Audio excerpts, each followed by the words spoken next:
you exist, but I don't know you. And I remember for the first 3 months I was in a relationship, even that I think was a part of it as well. I was in a relationship with a guy. When I look back at it now, I'm thinking it's just stupid. But I was in a relationship, and because I didn't know what love was, when he presented himself to me, I thought, okay, this is love. It's a new experience. But we only saw each other a couple of times, but we was always speaking. And I thought that was how a relationship should be. He's, texting me. And I used to kind of chase him at some point down the line, and it made me have a lot of insecurities. I felt like, why don't he care for me? And I was battling between a voice that's saying, like, you need to kind of leave, and a voice that's saying that hope. Because you can see a person intention, but doesn't mean that person is for you. Sometimes season ends. But I was, battling between these voices, and obviously the enemy was in there, and that just spiraled my insecurity, my self-worth. So when we broke up, I felt spiritually that my heart shattered.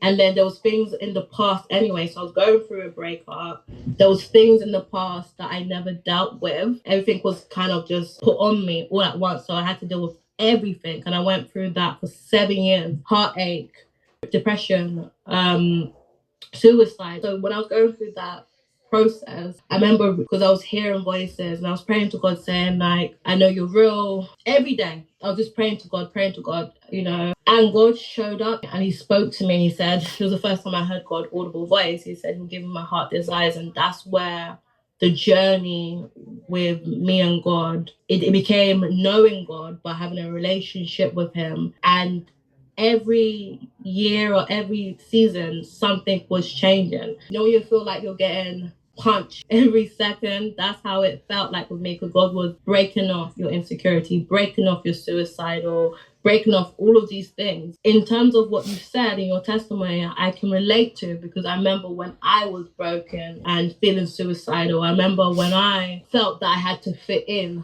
I had to be like everybody else. Even me, talk to people. I didn't feel this is what I was called to do, But through the grace of God and the love of God, I experienced love.